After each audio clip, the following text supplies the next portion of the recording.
Hey everyone, welcome back to WNBA Shorts, your home for the most emotional, inspiring, and unfiltered moments from around the league. Today we're diving into the powerful and heartfelt exit interview with Kelsey Mitchell of the Indiana Fever following a tough end to the 2025 season and that scary Game 5 injury that had fans holding their breath. Just 2 days after the incident, Kelsey opened up about what really happened, how her body suddenly shut down, her legs went numb, and how she fought through fear and pain with unbelievable courage. She revealed that it was a rare case of rhabdomyolysis brought on by sheer overuse and exhaustion after one of the longest, hardest seasons of her career. Kelsey shared how emotional that moment was, being carried off the floor, her teammates surrounding her, Aaliyah Boston praying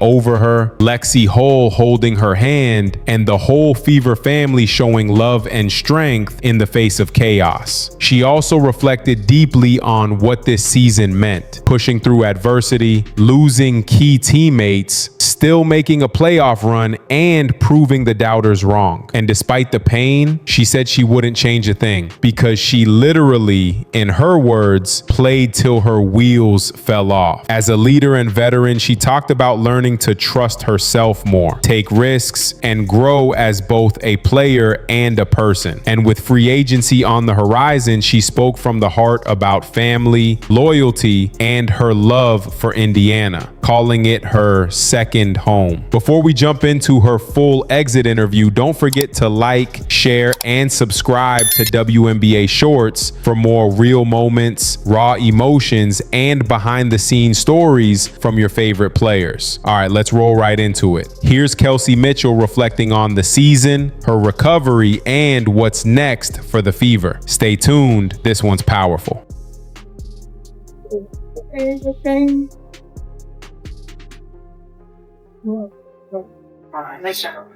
All right, we're gonna get started with Kelsey here. Kelsey, now 2 days removed. How are you feeling? And did doctors give you any indication on how this even happened to you? I feel fine. As far as I don't think I can play in a real game for another. I mean, realistically, I'll hold on to this hope I can just take some rest. But I probably should just take some time to kind of reset because I lost a lot of fluid.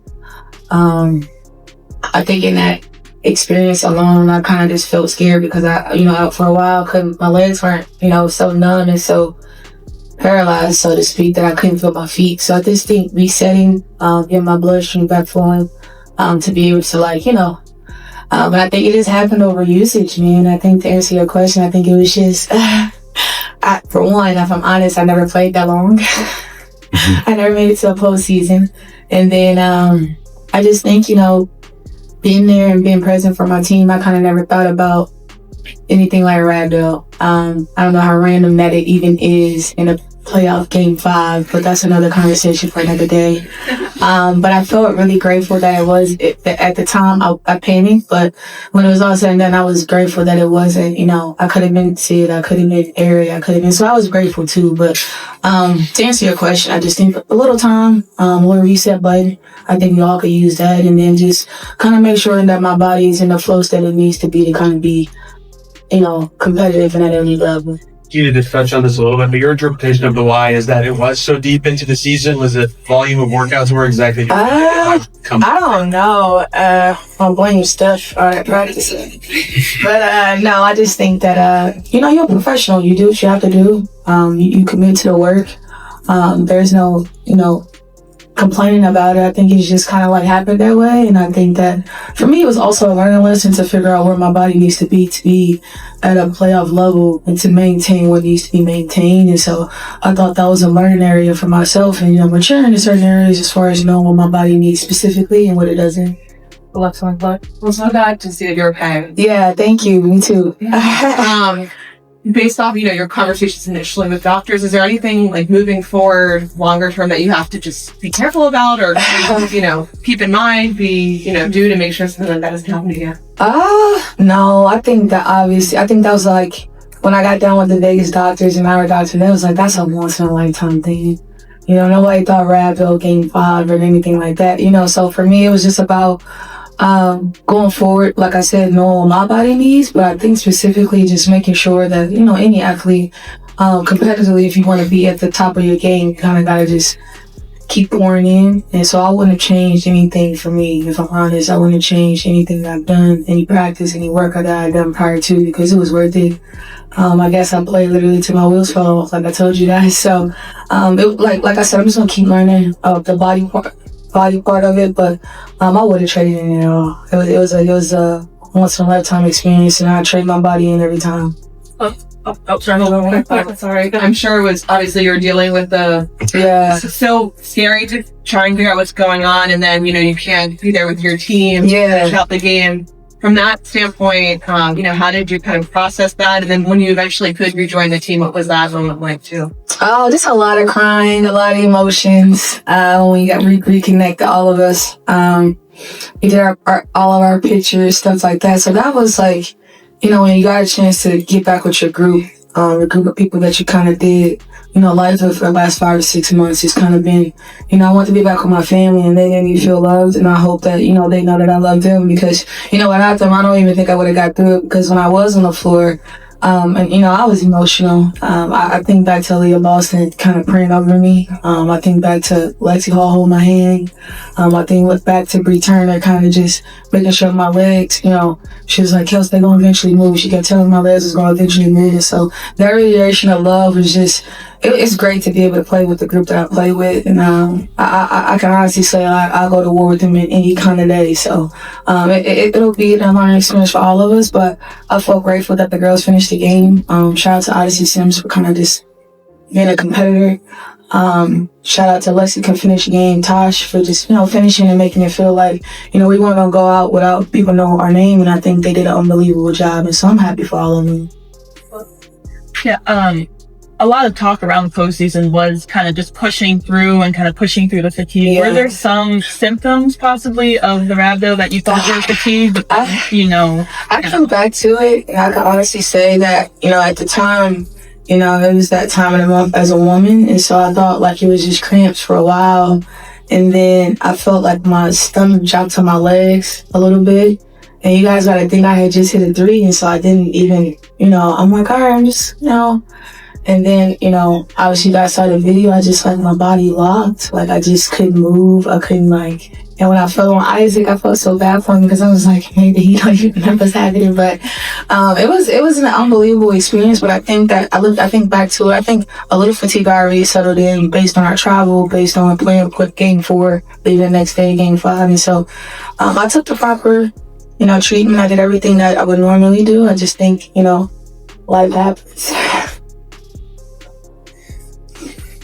Couple specific questions. First of all, it looked like you refused the wheelchair. Yeah. Tell us about that. We're not doing a stretcher, man. On the funny side, I was like, walking out here on the stretcher is just not gonna happen. Not doing that. And I was like, if you guys just get me off the floor so I can finish the game, I'll be fine. But I don't know if you guys saw my feet, but they were like dangling because I had no blood flow. And so me getting put off the court was just an act of God, really, because I couldn't lift my legs to move. So the stretcher thing was just, you know, eventually I was like, just get me off the floor. And so I was carried off. I wasn't gonna use the stretcher because I didn't deem it fitting. Like I wasn't about to walk out, like you was gonna see me leave, you know, on my own. And so I think that was just making an impact on myself to say like, no, you're gonna get up and you're gonna figure it out, you know, without the stretcher. So it was just really that. At what point did you get that feeling back, and when did you know, all right, we'll figure it out, I'll be good? I think a little bit after my toes started to move, and then once. Was that in the back? Yeah, no, that was kind of in the huddle, you know, for a while. Like I said, I was just really numb, and then I started feeling my feet move a little bit, and my toes were wiggling a little bit. I'm like, all right, but I couldn't really lift because, you know, the lack of blood flow like I wanted to. So, me being picked up by Papa Todd Champlin, he was just keeping me calm for one, but he was just telling me, he was like, your legs want to eventually start moving, you just gotta get the blood flow back. And so I think that reiteration kind of just picked me up a little bit to kind of get through it. Kelsey, when you think about what you were able to accomplish this season and then all the resiliency you saw from this team, like how is that possible for you personally and then for this team as a group? You know, Pat, I don't think, I'll just be honest and I'll say that not a lot of people even expected us to be here. And I think that's within itself a lot to be proud about for our group. We handled a lot of adversity. I think the impact of losing CC was big and paramount for everybody, let alone us. And so that was a shift. You know, people had to adjust. People had to transform them games a little bit to, you know, make sure it was fitting for everybody. But I think the injuries, Pat, and I think that the team camaraderie that we had to keep, you know, bringing people in and bringing to people out. That was big for us. And I say this, it's hard to find culture. It's hard to establish that when you're trying to make a run and when you're trying to be, you know, a team and you're trying to make, you know, being seeds and you're trying to make the top 8. And so that stuff was big for us and we could have folded. And we didn't. We didn't tuck our tail. We didn't complain. I kind of made it an effort as a leader in my own way to not bitch, not complain about it. Just, you know, do the work. You know, it wasn't anything that anybody was going to give us. Being a Fever the last couple of years, there's been more eyes than ever. And so, you know, a lot of people may not like the Fever. You know, so it's just a lot that you just have to be mindful of and be grateful about too, because it could have been worse. And I'm proud of our group, Pat, too, because the adversity that we faced is not something small, you know, that was big. It was big moments. We lost big pieces. And I think for us, it was just making sure that we kind of picked up where we left off and kind of staying in tune and staying in. Kels, with, as you said, people having to transform their games a bit over the course of the year, given all the adversity. But for you and an MVP finalist season, how did you feel like you grew with your game?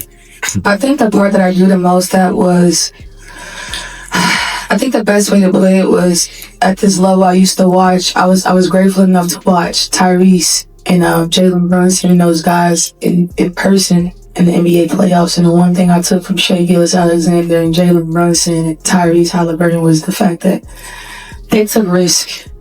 And I don't know how to explain that, but as a guard and as a person that's trying to make plays for everybody else, you gotta allow your game to let your game be your game and take a risk while doing it. And I think that you guys seeing me take a risk was just me trusting myself, trusting the confidence of my game. And I think that part was big for me because I had played on the 2 for a while. And then when CC went out, I shifted a little bit. And so I think it was big for me not to lose who I was and be able to take risk and trust who I was and trust the work that I put in. And I say that to say that I wasn't doing that as much as I thought I was. And so the more and more experience I got throughout the course of games, I'm like, dang, I gotta take more risk. You know, you gotta know that you're doing it for yourself and for your team. It's not about anybody else. And so that was a big leadership shift for me.